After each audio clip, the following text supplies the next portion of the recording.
In today's video, we're going to break down how to master the toe pull. Now, if you're watching 5 minutes of an NHL game, there's 0% chance you're not going to see that move performed. And the reason being is it's one of the most important moves to create deception, to create time and space, and ultimately to beat your opponent. And we're going to be breaking down the skills, the drills, the regressions, and the progressions, and I'm going to be walking you through how I would work with our players when they get stuck. And ultimately, what we're going to do is teach our players how to have the confidence to not only master the skill in practice, but also be able to apply it in a game. Whether you're looking to beat a defenseman in one-on-one to score a highlight reel goal, or you're looking to beat somebody and create time and space so you can hit your buddy back door, the toe pull is definitely a go-to move that you need to master.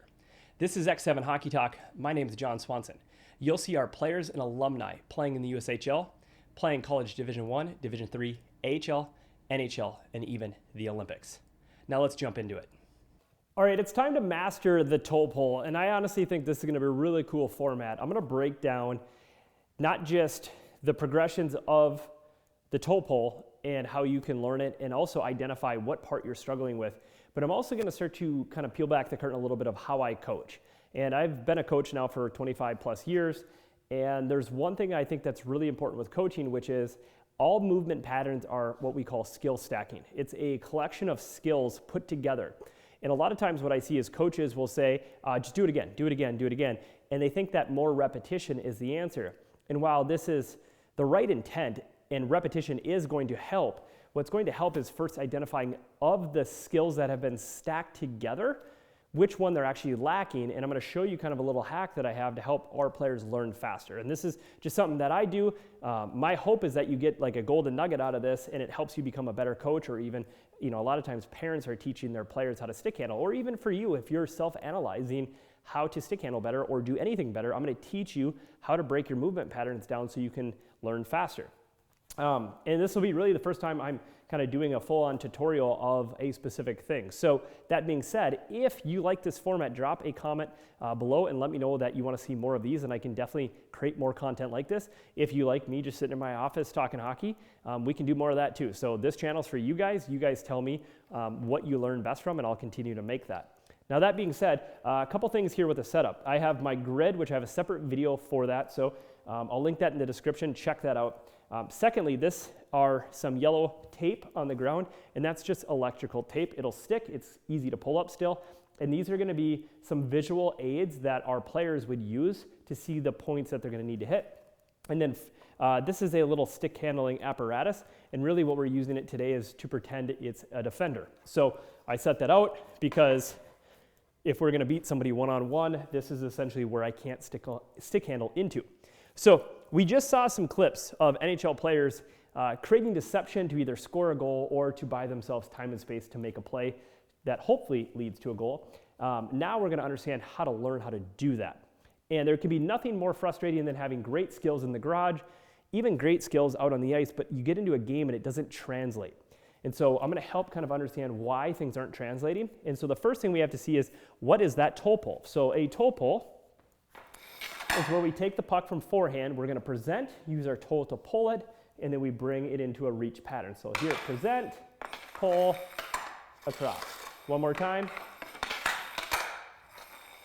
Okay, and ultimately what we're doing is we're creating deception on the forehand, presenting, we're using the toe of the blade, so we're turning it down, pulling, and then we're getting into a reach pattern. And so, depending on how long your stick is, that's almost a 8 to 12 foot wingspan of we're over here, and now we're over here. And at the NHL level, and even the collegiate level, lateral movement patterns are as important as linear movement patterns. If you want to beat somebody, you actually have to be really good laterally, and that's why I'm really big on this one specific move, and there's a handful of others. Now, the other side of this is that this movement I'm making, there's progressions or other, variations. So we could present, catch on the backhand, and slip. And so there's variations that will come out of this. I'm going to focus on using the toe today, and then once we get that down, then there's progressions that we can use or different variations that'll be right in different situations. But let's just focus on one today. So we have the grid, we have the movement pattern. Let's first start with common faults. And so some common faults that I see is the first one is wrong positioning of the pull. And so I was on the ice today and I had some new players out there, and I was watching them do this move, and they're pulling right here. So the puck is coming into here. And the issue with that coming into our big toe is that the defender right here doesn't have to move, right? Their hips don't have to move. If the puck stays in front of them, you're just changing the depth of the puck. They just keep backing up because they just need to keep you in front of them.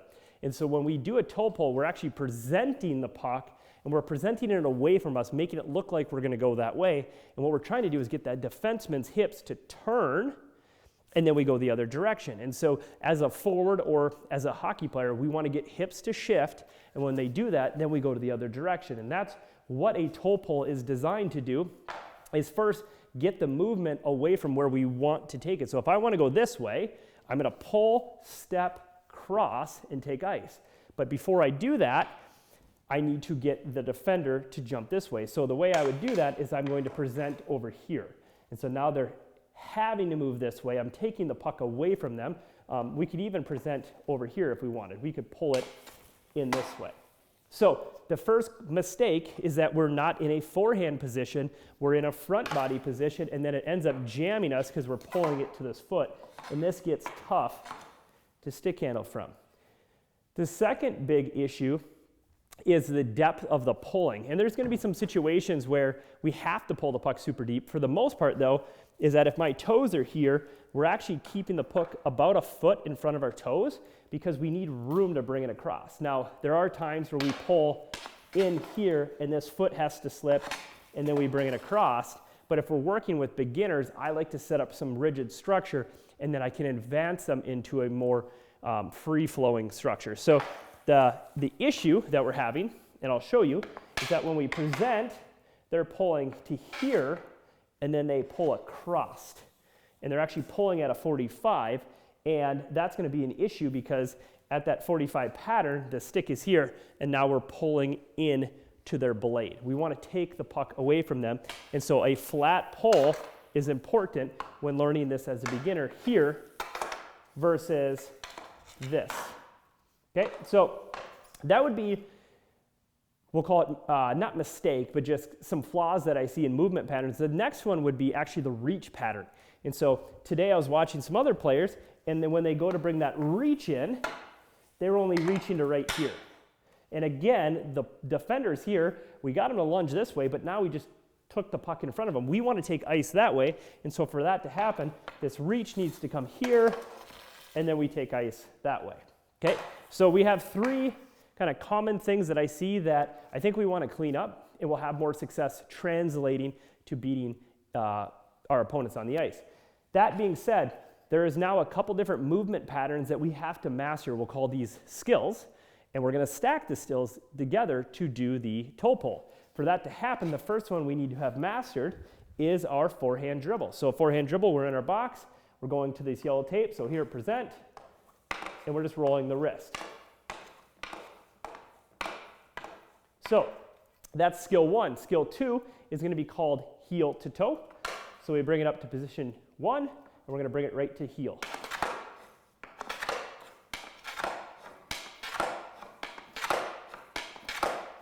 Very important for that one, I'm catching that puck directly on the heel, and then that's going to set up for me to pull it across.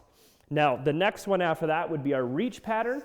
So from here, and the first progression I have is I'm actually going to take it to my far foot. I'm going to take this blue line, and I'm going to catch it on the heel.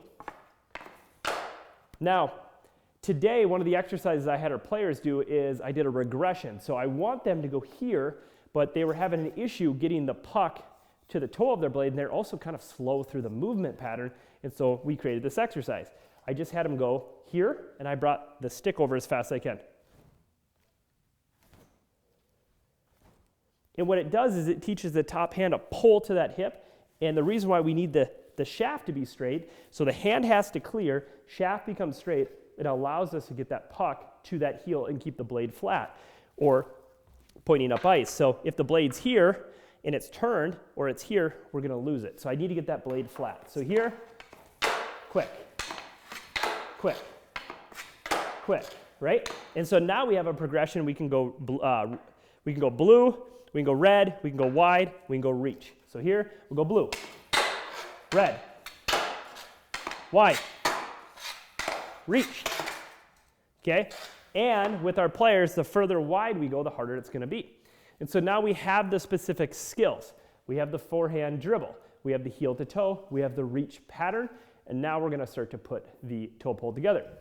So the way we'll do this is we just start with breaking the movement pattern up. So you can call your positions whatever you want. So position 1, 2, 3, reach. And then I'll say return. And so if I'm working with a player, I would segment it and say position 1, 2, 3, reach, return. 1, 2, 3, return. 2, 3, reach, return. And I would segment the movement like that so they learn the specific positions.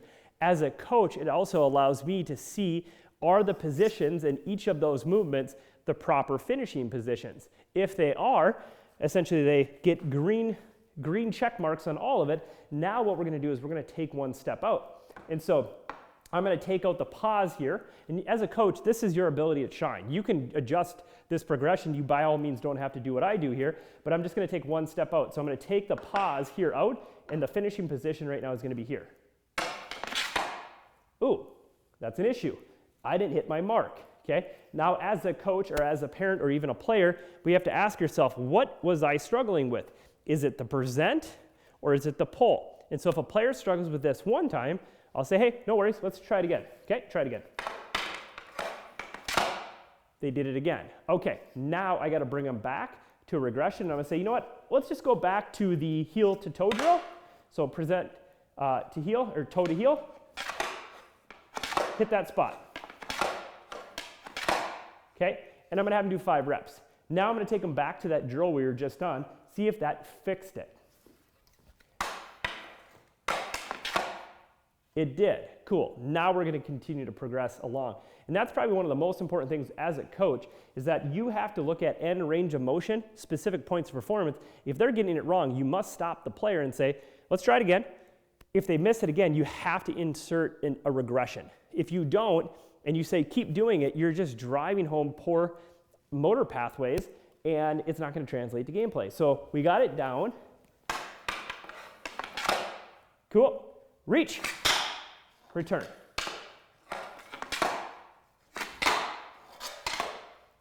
Okay, and you get the idea. So now I've taken all of the pauses out, and now we're going to start slow. So now we're going to flow through it.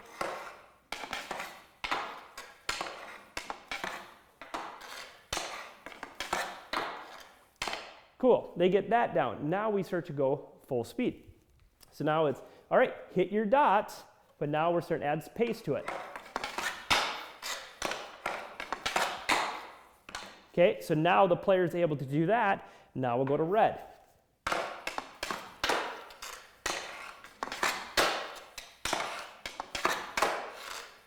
And we will build up to wide, and then that full reach. Now, something that's important is that when we go to pull that puck down, I'm going to actually activate my thumb. And so a lot of people teach the V grip, but also importantly is that pressure of the thumb, and that's going to strengthen the wrist. So if your player's struggling with the heel to toe, a great exercise is to have them go top hand only,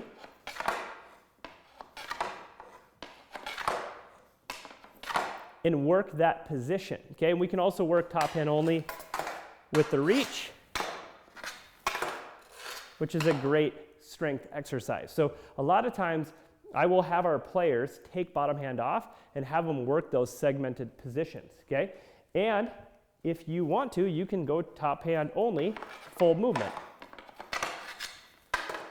And what it does is it slows the player down, and it really starts to get that top hand to do the bulk of the work, because again, this hand is designed to be loose and sliding. So we have now completed, and we're able to do the full movement pattern with our heavy object. Now I'm going to introduce something that's a little bit more game speed, and so I would go to my green biscuit. Now, I'm not going to walk you through all this because it just is a repeating of what I just did, but when I introduce the green biscuit, I go through the same progressions. I start with my drills, right? So here,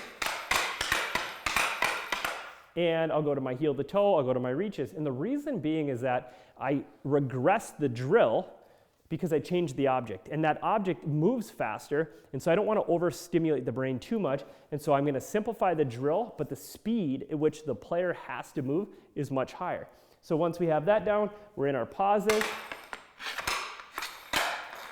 They hit all the checks there, now we're putting it together.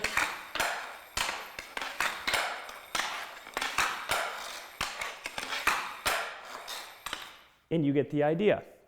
The last thing we can do is we can add a speed ball in. So this would be a golf ball, or you can go get something like this. I think this is from Sniper's Edge, and it's gonna add another level of difficulty because it's gonna go fast, but even more difficult is that when we go to these reach patterns, I could mishandle it here, blade open, and the green biscuit won't give me the negative feedback I need that my blade is in a wrong position. Whereas if I add this object, I'll lose it. And so I do like golf balls or speed balls as a tool. It's not something I use exclusively. We use lots of different tools, but it is a good feedback loop to start to show receiving position that the blade was not square, that we're gonna lose that object, which is going to be more true to how it will function on ice. So there you have it. Today we talked the toe pull intensively. We also talked about coaching and regressions and progressions. We also broke down and kind of dove into if a player is struggling with skill, understand that that skill is a stack of skills, and if you figure out which skill they're struggling with inside of there, have them go work on that, build confidence again, and then put the skills back together, and you'll see that the player often will learn it faster than saying, hey, just continue to practice that, because they're most likely missing one or a handful of specific skills, and by just letting their brain focus on that, they're going to be able to master it, build confidence, and then they'll put it back together, which is pretty cool. So hopefully you like this. This is X7 Hockey Talk. My name is John Swanson. And as always, please drop a comment. I'll do my best to respond. And if you found this video useful, please share it. Share it with a hockey coach. Share it with an association. This type of education, I believe, is very, very important for our coaches and parents and players. And I hope that you are willing to share it. So thanks so much. And until next time.